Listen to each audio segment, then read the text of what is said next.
ذرا تصور کیا جائے کہ کوئی ایک تاریخی ڈرامہ لکھتا ہے، مطلب کوئی عام ڈرامہ نہیں، بلکہ 2.25 لاکھ الفاظ پر محیط ایک ایسا مسودہ جس کے سامنے آج کے بڑے بڑے ناول بھی مختصر کہانیاں لگے۔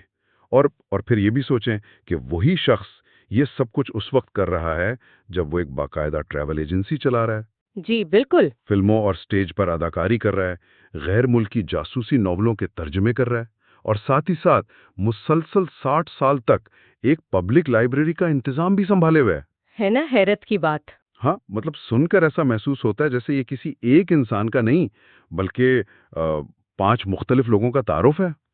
لیکن آج کے اس تجزیے میں ہم ایک ایسی ہی کثیر الجہتی شخصیت رشید انجم کے کام اور زندگی کا گہرائی سے مطالعہ کریں گے۔ ہمارا مقصد صرف واقعات دورانہ نہیں ہے، بلکہ یہ سمجھنا ہے کہ ایک انسان اتنے محاذوں پر ایک ساتھ کیسے کام کر سکتا ہے۔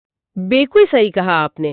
اور تو بات یہ ہے کہ اس مقصد کے لیے ہمارے پاس جو ماخذ موجود ہے وہ تاریخ کی کوئی خشک کتاب نہیں ہے، یہ ایک بہت ہی تفصیلی اور جذباتی تحریر ہے جو ان کے انتہائی قریبی دوست نے لکھی ہے۔ میرا مطلب ہے جب ہم کسی کی زندگی کا تجزیہ کرتے ہیں تو یہ دیکھنا بہت اہم ہوتا ہے کہ وہ تجزیہ کر کون رہا ہے۔ بالکل، اور یہ بات یہاں بہت اہم ہو جاتی ہے کیونکہ یہ تحریر جاوید یزدانی صاحب نے لکھی ہے، اور وہ کوئی عام دوست نہیں ہے جو بس تعریفیں ہی کرتے رہیں۔ ان کا اپنا قد بہت بڑا ہے۔ جی، ان کا اپنا ادبی اور صحافتی پس منظر بہت شاندار ہے۔ 16 جون 1948 کو گوالیر میں پیدا ہونے والے جاوید یزدانی صاحب خود ایک بہت منجھے ہوئے صحافی اور ایڈیٹر ہیں۔ بالکل۔ مطلب وہ مشہور ادبی رسالے کاروان ادب اور اردو ہلچل کے ایڈیٹر رہے ہیں، اور آپ کو پتہ ہے انہوں نے ہندی اخبار بھوپال ہلچل کی بھی ادارت کی ہے۔ اس کے علاوہ ان کی اپنی افسانوں کی کتاب تشنگی بھی بہت مقبول رہی ہے۔ تو جب اتنا بڑا نام اپنے دوست پر قلم اٹھاتا ہے تو ہمیں محض تاریخ نہیں ملتی۔ ہاں، ایک بہت باریک بین مشاہدہ ملتا ہے۔ میں بتاتی ہوں، ایک صحافی اور ادیب جب کسی کی سوانح لکھتا ہے تو وہ صرف تاریخ پیدائش درج نہیں کرتا، وہ ان محرکات کو تلاش کرتا ہے جو انسان سے تخلیق کرواتے ہیں۔ صحیح۔ جاوید یزدانی کی اس تحریر کی سب سے بڑی خوبی یہ ہے کہ وہ رشید انجم کو ایک دیومالائی کردار نہیں بناتے، بلکہ ان کی زندگی کی ان کڑیوں کو جوڑتے ہیں جنہوں نے انہیں اتنا وسیع کینوس دیا۔ تو چلیے ہم بھی اسی کہانی کی ابتدا کرتے ہیں، اور یہ ابتدا رشید انجم کی اپنی پیدائش سے نہیں بلکہ ان کے خاندانی پس منظر سے ہوتی ہے۔ ان کی پیدائش 10 فروری 1940 کو بھوپال میں ہوئی۔ لیکن اگر ان کے آباء و اجداد کی طرف دیکھیں تو ایک بہت ہی متضاد تصویر سامنے آتی ہے۔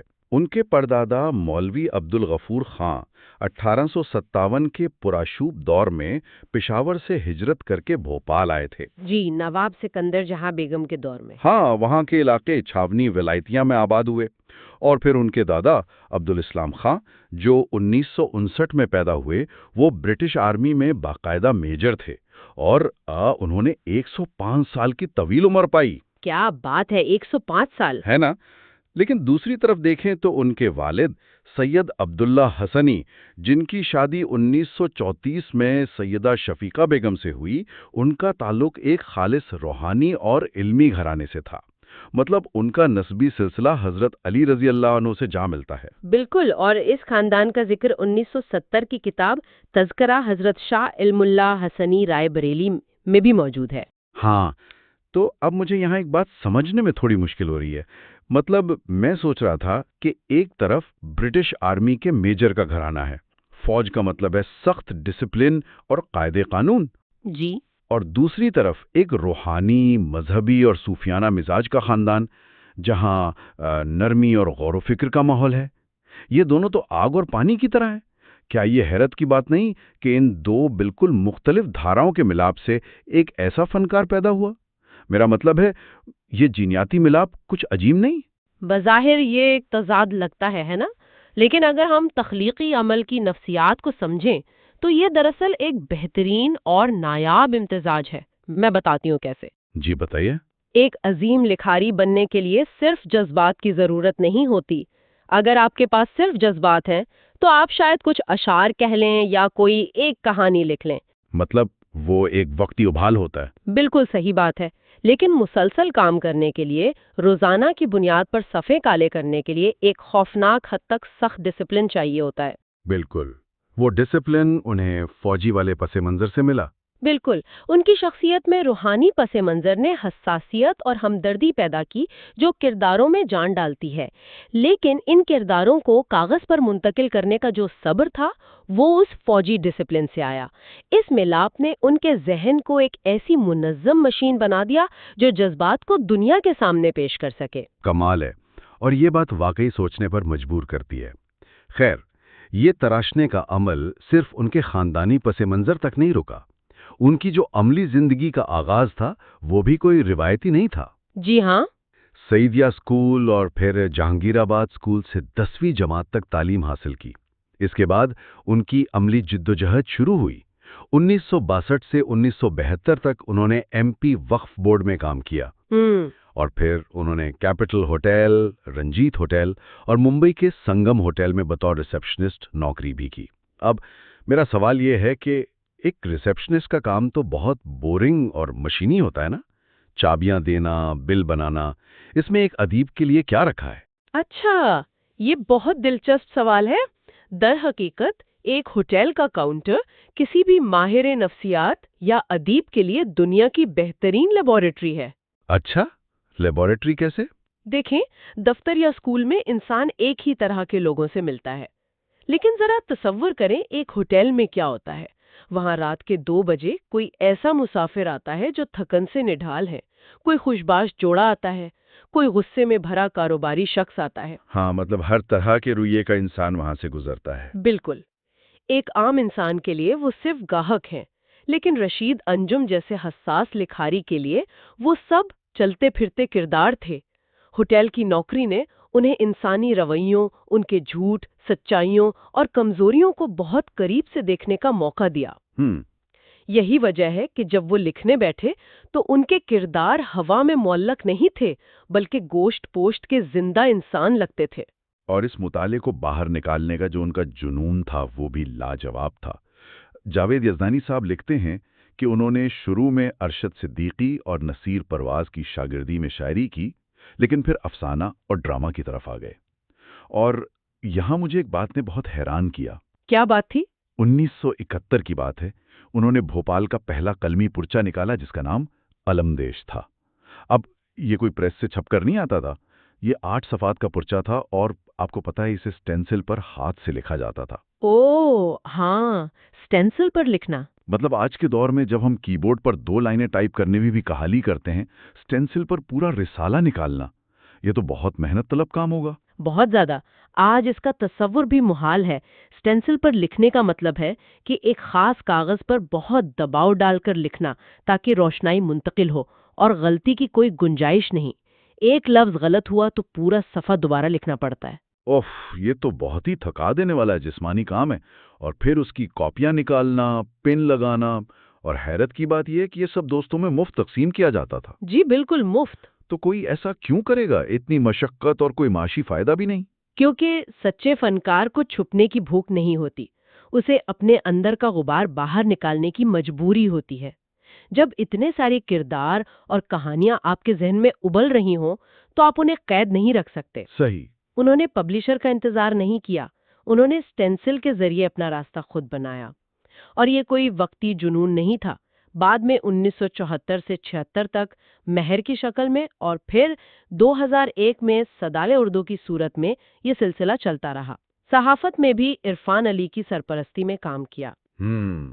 لیکن محض صفحات ان کرداروں کا بوجھ نہیں اٹھا سکتے تھے۔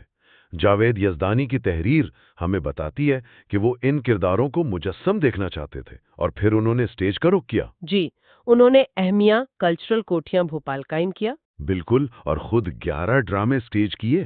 ان کا میوزیکل پلے نہ ادھر کے نہ ادھر کے 1978 میں بھوپال اور پھر 1979 میں ممبئی کے برلا ماتوشری ہال میں بے حد مقبول ہوا۔ اور صرف لکھا ہی نہیں، ایکٹنگ بھی کی۔ ہاں، 1979 کی فلم 5 قیدی اور 1986 کی ویڈیو فلم بے نام زندگی میں۔ جی، اور 1973 میں وہ ممبئی بھی گئے، وہاں مشہور فلم رائٹر اظہر حسن کے معاون بنے۔